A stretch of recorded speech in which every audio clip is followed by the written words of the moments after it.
Do you remember the episode from season 1 about remember your why? So the reason why you decided to leave and start a new life abroad. Well, this episode, interestingly enough, is connected to that one. You may wonder why holidays have anything to do with remembering our whys. Well, let me tell you, I think holidays are a good reminder of why we left, but also a good reminder of what we miss. So I hope you are ready to this episode.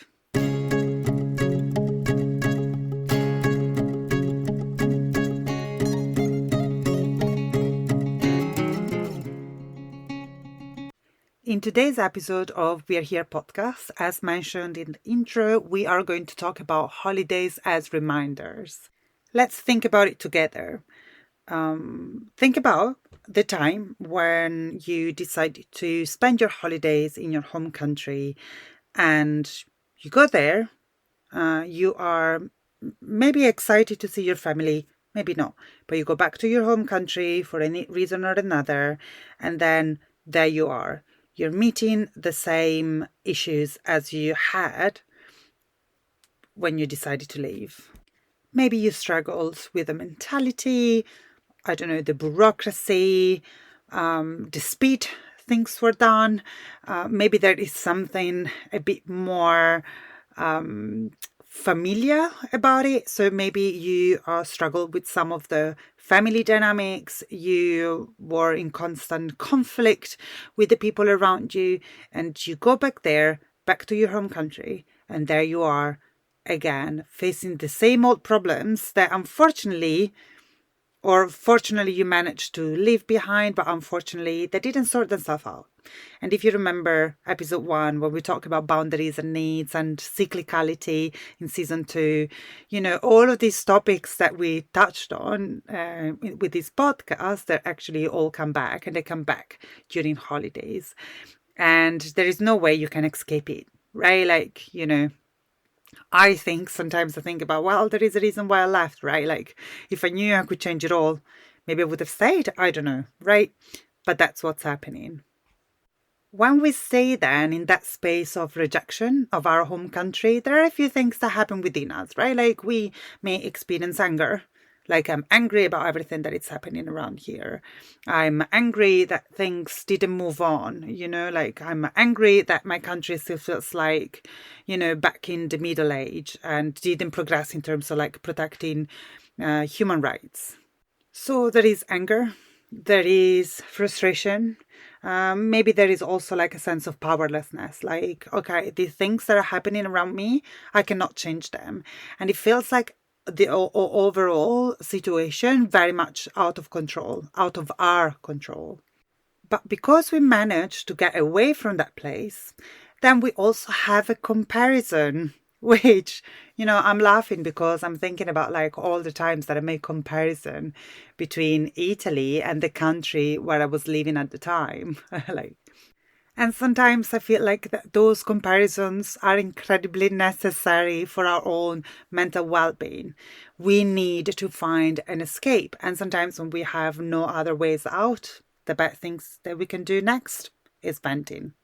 So I'm not demonizing venting. I did it myself. And that was my way forward with things. Before then, I decided courses of action that were like fitting with me, right? But what happens then? So we have anger, we have frustration, a sense of powerlessness. We add comparison with the new country we're living in. And then there is a thing that it's happening that it's almost like we are experiencing some sort of like culture shock. I don't know you, but to me, after 10 years of Scotland, I go back to Italy and there's things that I'm a bit appalled about. Like, I struggle with this sense of like, time when people meet. Schedules can become incredibly flexible, and I don't know if it's me and the people around me, but people tend to be late. If we say time, then it becomes like 15 minutes, 30 minutes, an hour later. And I've been living in the UK for like 10 years. Where like bus stops tells you when the bus is delayed of like a minute and a half, right? Like in Italy, the start when things are delayed for more than 15 minutes. Okay, so the concept and the way people experience time and delays is clearly different, right? But to me, that became culture shock. Something that I used to experience, and I normalized it. After 10 years in Scotland, it became like a wow moment. Okay, like what is this? Same with cues. And I don't really want to go into like stereotypes about my countries, but there are some things that are true, right? Like, and one of those things is actually not non-queuing. And from the UK, wherever you go, you queue orderly. That I'm struggling, right? Okay, let's put it that way. And also, not only we are living this situation that feels like a bit of a reverse culture shock, but we start like worshipping our new country as if like our new country is this perfect little heaven and we are demonizing our country of origin. I'm just putting it out there, guys, and I wonder if that feels very familiar to you. If it was at least familiar to you in a certain moment in time during your life abroad. Okay, but this is one scenario. Okay, the scenario where going back home for holidays is actually a reminder of the reasons why we left. It puts us very much in contact with some of the reasons why we decided to migrate. But let's look at it from the different perspective, okay? Let's think about in terms of like holidays back home are a reminder of the things that we really miss, that we are not having in our home country. And if you remember my entire season 1 of the podcast, I talked about all of these struggles that we experience when we are abroad. And one of them is like lack of support network, different language with different cultural subtleties that are present in that language, different customs and habits. And, even when we talk with colleagues or friends from that country, from our new country, they maybe they will have more cultural similarities between each other, and then they maybe start talking about things, or I don't know, TV programs that they used to watch when they were kids, which, as Italian, for example, I didn't watch the same things as kids here in Scotland in the 90s, okay? So just to give you like a bit of perspective. This experience can add to feelings of nostalgia, and we may want to actually go back. Like we have like this very strong desire of wanting to maybe find our way back to our home country. We start questioning our whys, okay? Some of the questions that we may ask is like, was it really necessary to go through all of that stuff for this? To go through so many hurdles to then live a life that it's not fulfilling, or it's not fulfilling in the way that I would love to. We are starting experiencing homesickness. I've noticed that I'm usually in this phase, and I'm calling it phase because I think it's very cyclical. I think the reality of someone living abroad, or at least that was my reality, was that the one of like, sometimes I want to go home and sometimes I want to stay here. Or sometimes I want to go home and I want to go elsewhere, or I want to stay here or elsewhere. Like there are like these different scenarios and opportunities for me that, they just open up and then they create a lot of confusion. But whenever I'm in that space of like I miss home and I'm feeling very nostalgic of my time in Italy, I notice that it usually happens, and I wonder if that's your experience as well. If it's not, just please let me know and share, because I'm sure you won't be necessarily the only one who went through that in that way. But in my case, I experienced that when I was going through some difficulties with my integration in the new country. One way was because like my sense of identity got disrupted. Like I'm feeling like I'm a second-class citizen. I'm treated differently. I'm not part of the majority of what is considered mainstream, and I really struggle with the sense of like a new identity that I was embodying, which was the one of a migrant, right? Like the one who went there rather than the one who was born there. The nostalgia I'm talking about is very dangerous because sometimes when we go home, we have a sense that actually things that are better. And that's because our life in our new country is not good, doesn't look good. And most likely it's a bit like of a letdown. We went there full of hopes, we just struggled, and then what, right?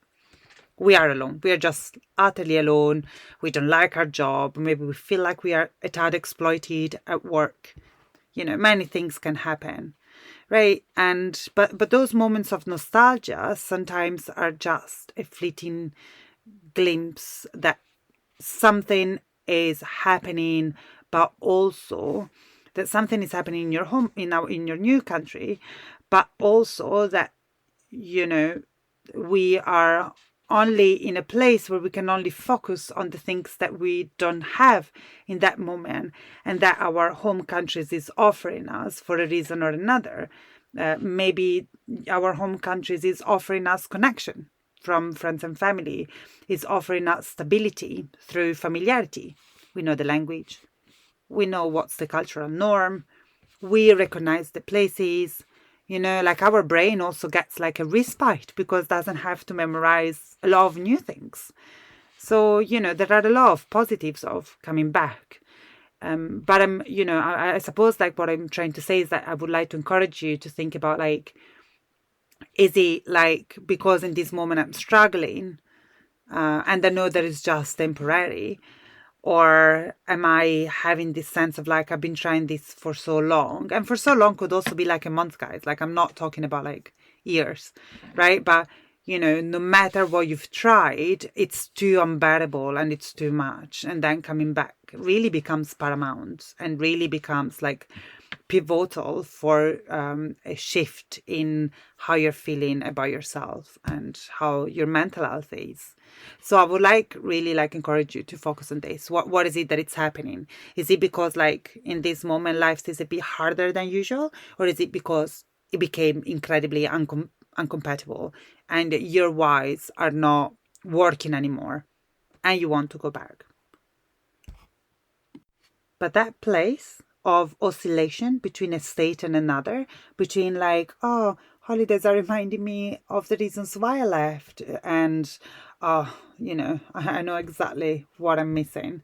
That place can be incredibly confusing and it's really hard to explain to others. As I mentioned in past episodes, we are the only ones living in that new country and coming from that country with that life experience. And it's very difficult for people to explain like, that this is exactly what's happening. And these are the reasons why I'm missing this.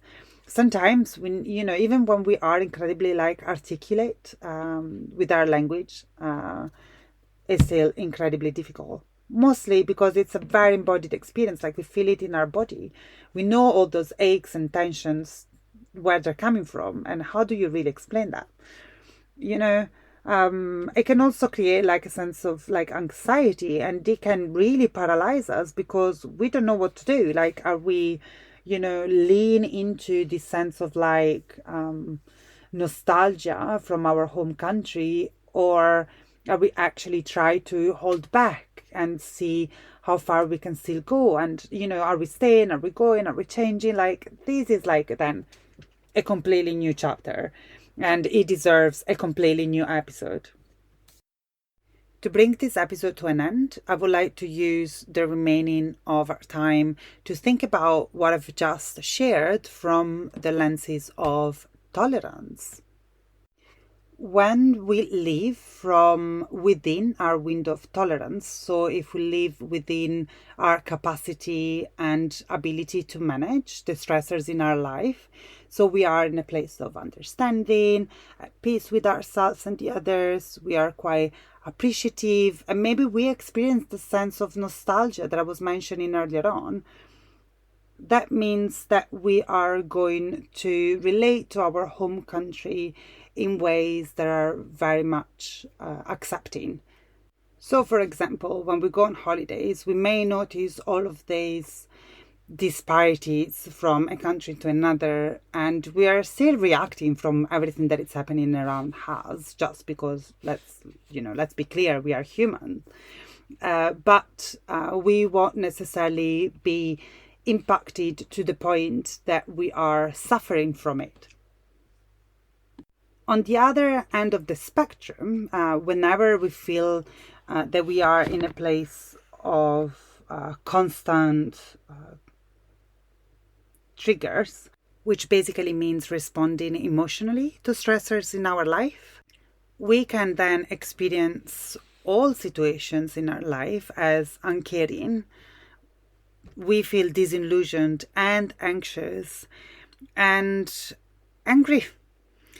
And whenever we go on holidays, we will get triggered. Yeah, whether we decide to go on holidays in our new country or back home or elsewhere, we are gonna get triggered because we will still go into places that are unfamiliar or they are too familiar. And so I'm asking you to consider, what is it that I am with my tolerance? Am I feeling like I'm in a place where I'm at peace, or am I in a place where actually I am responding emotionally to whatever is going on in my life? And I suppose that if you manage to get yourself, to find answers within yourself around this, then pay attention when you go on holidays and see how those answers will help you guide you through whatever situation shapes will arise in your time there, and if will allows you to actually get a bit of distance from whatever it's happening, so you can actually respond from a place of comfort rather than from a place of overwhelm. Well, this episode is now coming to an end. Thank you very much for joining me, and I really hope that you got something from today's episode. And if you have anything that you would like to share, please connect with me through social media or send me an email. I would really appreciate that. Thank you. Bye.